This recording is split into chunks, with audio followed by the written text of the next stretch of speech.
फिलहाल मार्केट 25,000 की लेवल पे एक काफ़ी स्ट्रॉन्ग रेजिस्टेंस फेस कर रहा है, लेकिन उसके बावजूद भी कुछ ऐसे पॉजिटिव न्यूज़ मार्केट में है जिसके लिए हम हमारी इन्वेस्टमेंट के लिए काफ़ी अच्छा आने वाले समय में एक प्रोग्रेस एक्सपेक्ट कर सकते हैं।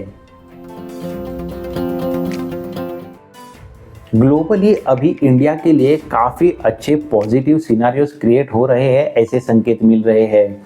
अगर टैरिफ की ही रिसेंट वाली बात देखें तो यूएस जो भी ग्लोबली प्रेशर बनाने की कोशिश कर रहा था वो अभी काफ़ी निगेट होता हुआ हमें नज़र आ रहा है।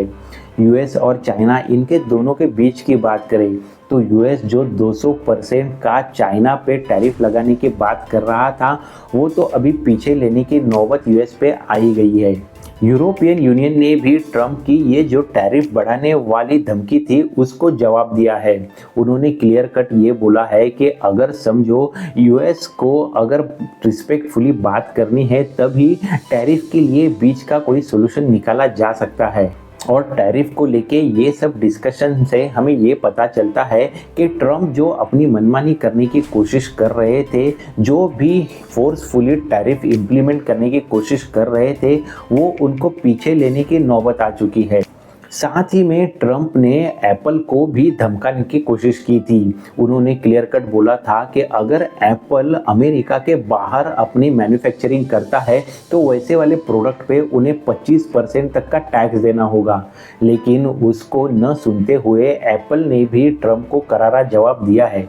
उन्होंने ये क्लियर किया है कि हो सकता है आने वाले समय में वो इंडिया में अपनी मैन्युफैक्चरिंग करने जाएंगे, उसके बारे में वो पॉजिटिवली सोच रहे हैं और प्लान भी कर रहे हैं।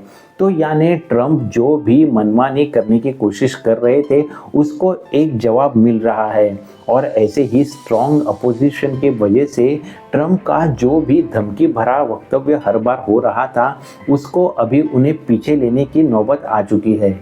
इसी के साथ इंडियन इकोनॉमी के लिए और एक पॉजिटिव न्यूज़ नीति आयोग ने दी है। नीति आयोग का रिसेंट जो रिपोर्ट है ये बोलता है कि अभी इंडिया की जो इकोनॉमी है वो लार्जेस्ट इकोनॉमी में अपने 4th नंबर पे आ चुकी है, जहाँ पे उसने जापान को भी पीछे छोड़ दिया है। अगर अभी देखा जाए तो हम देख सकते हैं जो नंबर 1 पे इकोनॉमी है वो यूएस की इकोनॉमी है, वो 30 ट्रिलियन डॉलर की है। उसके बाद जो सेकंड नंबर पे आती है वो चाइना की इकोनॉमी है जो ऑलमोस्ट 20 ट्रिलियन यूएस डॉलर की है। और उसके बाद जो तीसरे स्थान पे आती है वो जर्मनी है।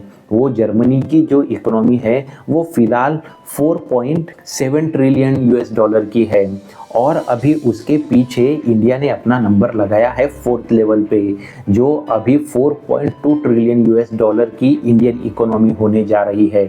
और अगर प्रिसाइजली बोले तो फिर वो 4.18 ट्रिलियन यूएस डॉलर की है।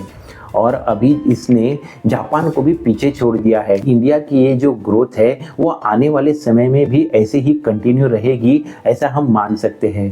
क्योंकि देखो अभी जो रिसेंट हमारे पास जो Q4 का जीडीपी का ग्रोथ का भी जो एक्सपेक्टेड आंकड़ा है वो भी 7% के आसपास नज़र आएगा, ऐसे रिपोर्ट्स बोल रहे हैं।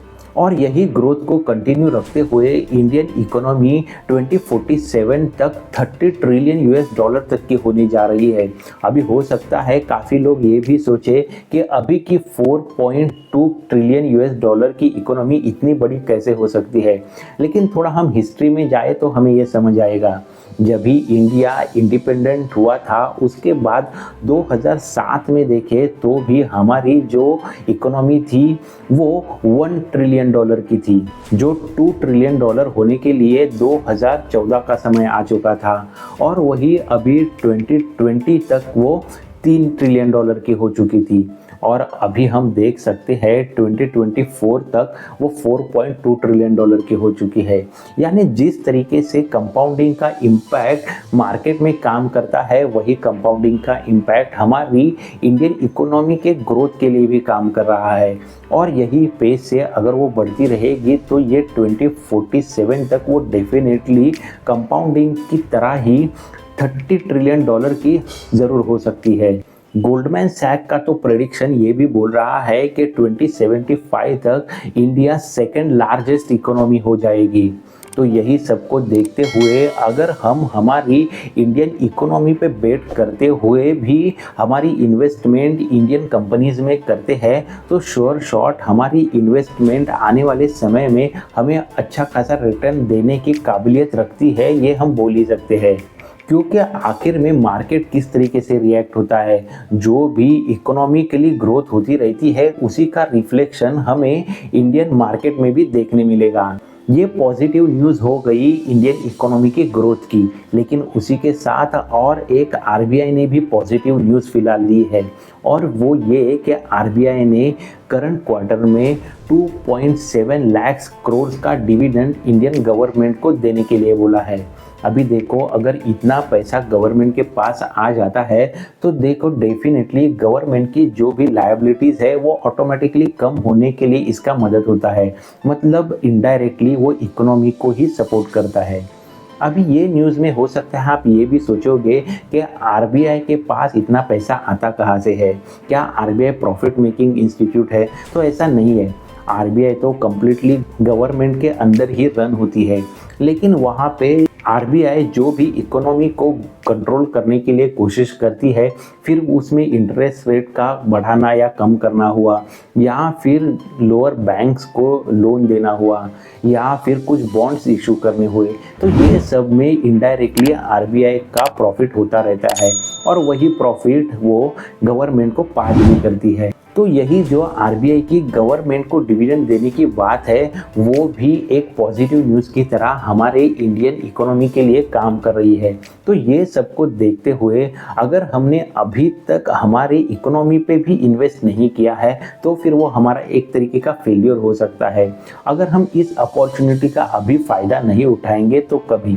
अभी हम मार्केट के टेक्निकल्स को देखें तो 25,000 के लेवल पे वो एक रेजिस्टेंस ज़रूर फेस कर रहा है, लेकिन आने वाले समय में उसको ब्रेक करते ही वो एक रॉकेट की तरह शूट होने की पूरी संभावना अभी की ये पॉजिटिव न्यूज़ से बताई जा रही है। तो अगर हमने अभी तक हमारी इन्वेस्टमेंट नहीं की है तो अभी का एक अच्छा मौका है जहां पे हम स्टार्ट कर सकते हैं, या फिर हमारी इन्वेस्टमेंट में और भी बढ़ोतरी करके आने वाले समय में खुद का प्रॉफिट करवा के ले सकते हैं।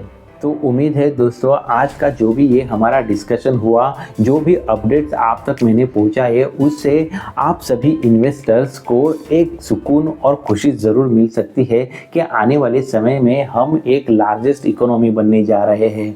ऐसे ही इकोनॉमिकल या फाइनेंशियल अपडेट हो या फिर मनी कंसेप्ट हो, इन्वेस्टमेंट एनालिसिस हो, इसके रिलेटेड वीडियोज़ इस चैनल पर आते रहते हैं जो आपको ज़रूर कुछ ना कुछ इन्फॉर्मेशन ऐड करके देंगे।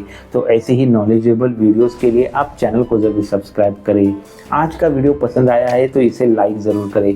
जल्दी मिलते हैं नेक्स्ट नॉलेजेबल वीडियो में। Thanks for watching.